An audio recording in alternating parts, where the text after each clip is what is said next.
Olá, eu sou Areta Martins e esse é o Desafio, o programa de debates do IG. Hoje vamos conversar sobre manifestações e eleições. Os nossos convidados são o deputado federal do PT e candidato à reeleição, Cândido Vacarezza. Obrigada pela participação. Obrigado. Um cumprimento a Alexandre. Obrigada.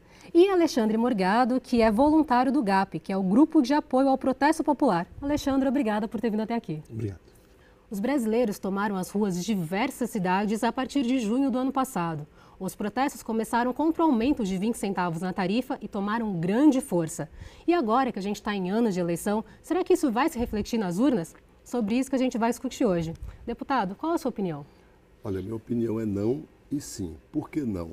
Os protestos foram consequências e não é causa. Então, quando você diz, não, o protesto vai interferir na urna, todo protesto, toda manifestação, todo acontecimento interfere. Mas do ponto de vista central, do núcleo, é claro que não, porque o protesto é mais uma das consequências.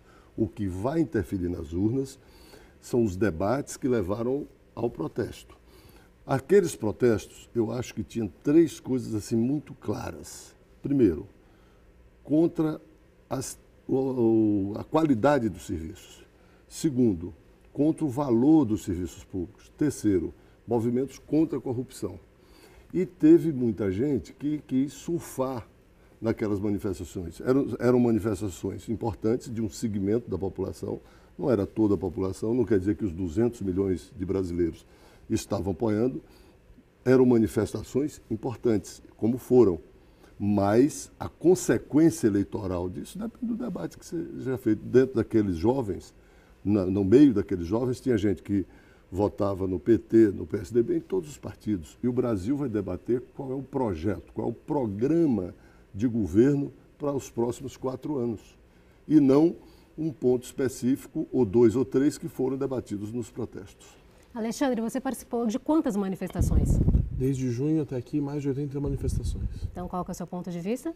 Bom, só para explicar rapidamente, meu grupo é um grupo que faz primeiros socorros de forma voluntária nos protestos. Nós somos apartidários, voluntários, independentes. E a gente teve essa oportunidade de acompanhar de perto todo o olho do furacão, desde junho até aqui, os grandes protestos da Copa. E o que eu tenho a dizer é sim, acho que haverá sim um impacto nas eleições. Eu não sei se vão haver manifestações específicas, por exemplo, contra a eleição ou algo tão radical assim, mas o que é claro para mim é que há uma crise de representação em relação à classe política e à sociedade civil como um todo. Então, o principal grito das manifestações do ano passado era sem partido. Quando os partidos tentaram levar as bandeiras, fossem os partidos, os grandes, os partidos mais representativos, fossem os partidos menores, que hoje são chamados de partidos de esquerda, a população se revoltou, pediu para baixar as bandeiras. Então, existe uma visão geral de que a população não está satisfeita com o nosso sistema político como um todo e com os representantes que a gente tem hoje. E isso vai desde o nosso sistema bicameral dentro da Câmara dos Deputados, do Senado, ou até mesmo aqueles candidatos que a gente tem hoje como candidatos à presidência da República. Então, por exemplo, existem frentes hoje se formando, frentes pelo voto nulo, frentes por não votar, que inclusive é uma das posturas que o meu grupo tem divulgado nas redes sociais. Não vote, porque nenhum dos candidatos hoje aqui está ali, representa a população. Não vote, porque nenhum dos partidos está ali, representa a população. Então, a gente tem feito pesquisas nas últimas manifestações, a gente inclusive filma isso, a gente tem isso disponível online para ser assistido. A gente pergunta quem você vai votar para governador, quem você vai votar para presidente, quem você vai votar para deputado federal. E as pessoas realmente têm um bloqueio de falar, cadê aquele candidato, cadê aquele partido que me representa?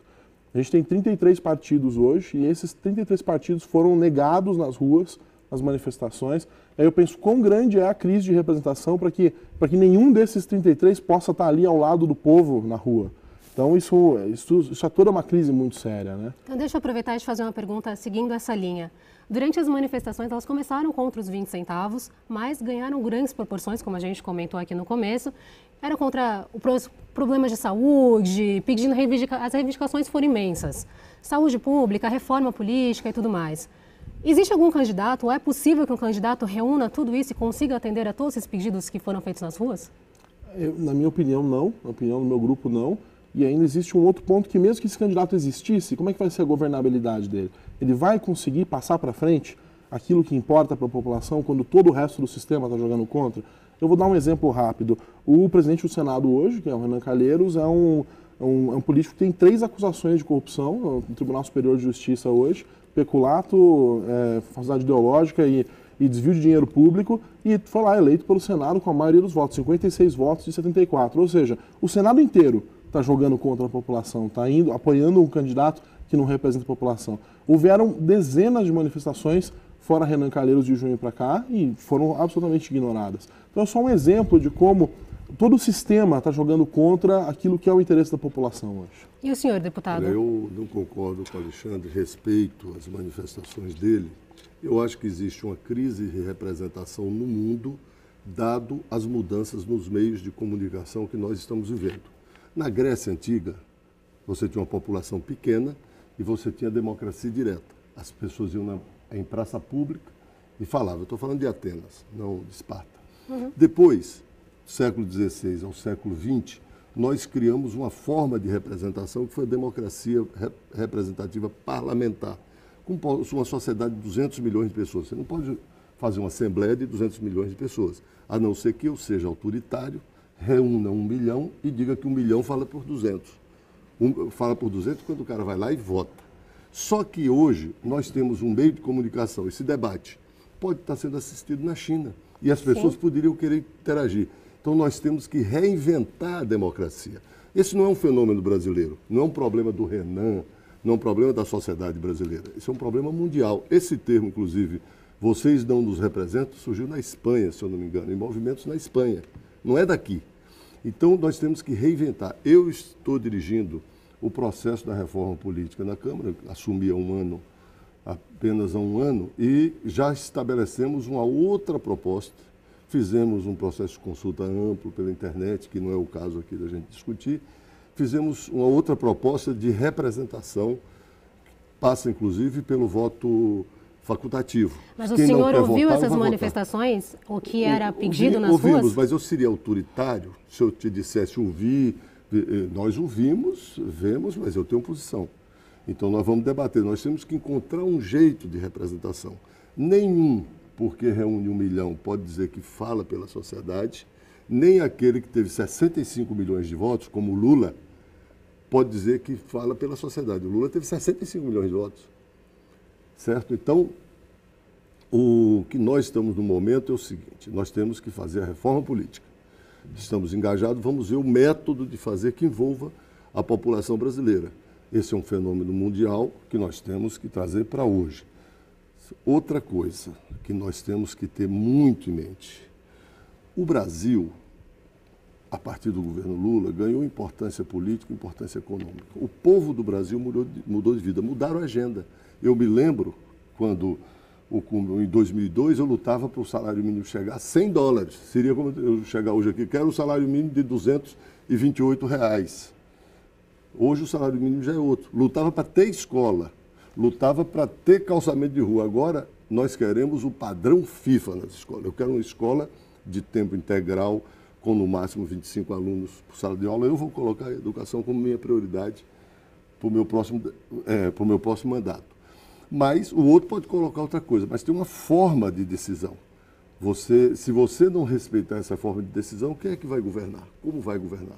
Eu acho que as pesquisas não mostram um descrédito generalizado dos partidos.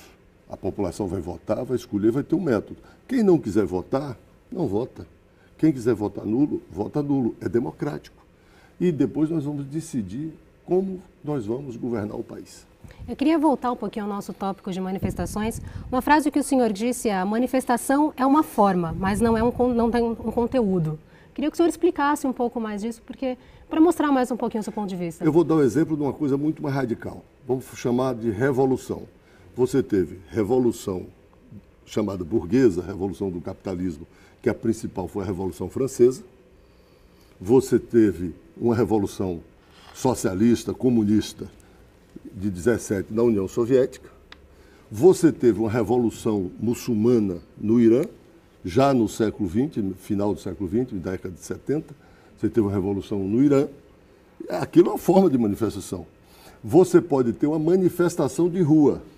Você teve no Brasil a marcha da família, da propriedade privada e do Estado que defendia o golpe militar. Você teve as manifestações de 68. Você teve várias manifestações na década de 70, das quais eu organizei e participei, contra o regime militar por democracia e pela Constituinte. Você teve essas últimas manifestações que foram muito importantes, com mais de 1 milhão de pessoas no Brasil inteiro querendo o padrão FIFA para os serviços públicos, que é importante. Agora, o que a gente precisa ter cuidado é porque tem manifestação, não quer dizer que a manifestação tem um conteúdo. Ali, cada um tem um pensamento. Ou você pode dizer, a maioria pode ter um pensamento, e ninguém pode se apropriar desse pensamento, dizer é isso. Tanto é que as pessoas diziam, não vai ter Copa, e teve Copa. Desculpa te interromper. E a Copa do Brasil foi a melhor que já teve até hoje.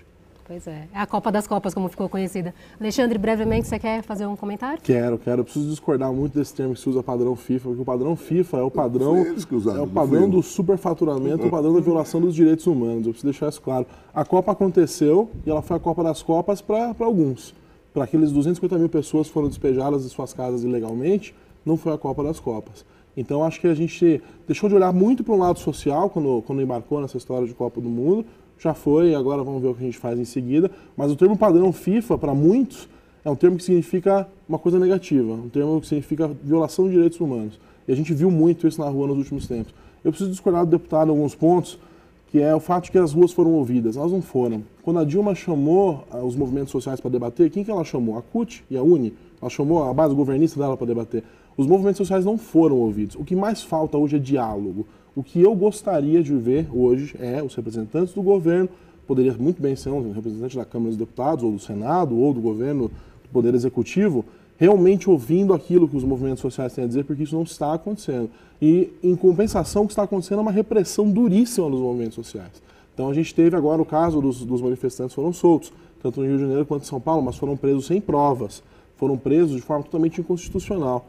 No dia 12 de julho, na abertura da Copa das Copas, foi o recorde de atendimentos de vítimas que o GAP teve. A gente atendeu 37 vítimas da violência da PM em uma manifestação. Foi o dobro da manifestação, a segunda maior manifestação com vítimas, que foi o dia 25 de janeiro.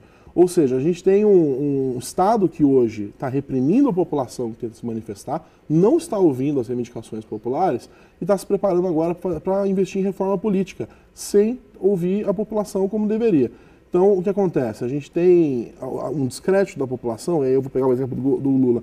O Lula realmente teve 65 milhões de votos, foi uma coisa sem precedentes, inclusive na primeira vez que ele foi eleito, o que era considerado talvez uma grande virada que vinha. E aí eu pego um exemplo hoje da aliança política que foi feita com o Maluf aqui em São Paulo. Eu tenho um discurso do Lula de 1984, do comício do Dieta Já, que eu amo, onde ele falou assim, falando sobre Paulo Maluf: a vergonha nacional quer ser presidente da República, daremos nossa vida para impedir que Paulo Maluf seja presidente. E aí hoje eles estão juntos, trabalhando juntos.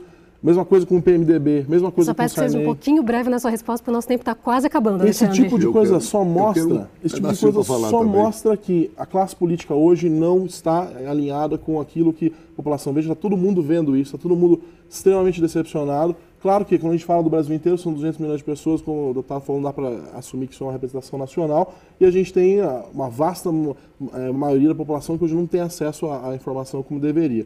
Mas no caso, por exemplo, de mini-reformas políticas ou eleitorais como acontecem, elas não representam a população. A gente está falando de manter, por exemplo, investimento privado de campanha. Eu vou dar um dado rápido para encerrar. Agora saiu a primeira rodada do TSE sobre os investimentos privados de campanha. A JBS investiu 35% de tudo que foi investido, o Grupo Friboi, incluindo investir nos 3 principais candidatos. Ela deu dinheiro para o Écio, para Dilma e para o finado Eduardo Campos. Ou seja, como é que você está dizendo que isso é uma representação política? Eu estou investindo naquele partido que eu acredito ideologicamente, você está investindo em todos que vão ganhar. Isso é um interesse político e as coisas estão caminhando dessa forma.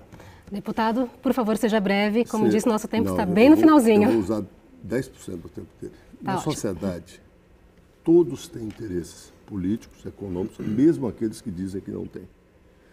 eu quero ouvir a sociedade brasileira. E tenho na minha história que eu não quero decepcionar nenhum dos meus eleitores, ninguém que conversa. Eu estou aberto a ouvir. Agora, eu acho que nós temos que construir na nossa nação uma potência mundial. Para isso tem que ter desenvolvimento econômico, distribuição de renda, criação de empregos, um Estado organizado e constituir uma grande democracia. Esse foi mais um programa Desafio, mas o debate não acaba por aqui, continua na internet, é só deixar o seu comentário. Queria agradecer a participação dos dois, obrigado por terem vindo até aqui, obrigada, deputado. Obrigado. Alexandre, obrigada também. Obrigado, deputado, obrigado a todos. Obrigado, Alexandre. A gente se vê no próximo desafio, até lá.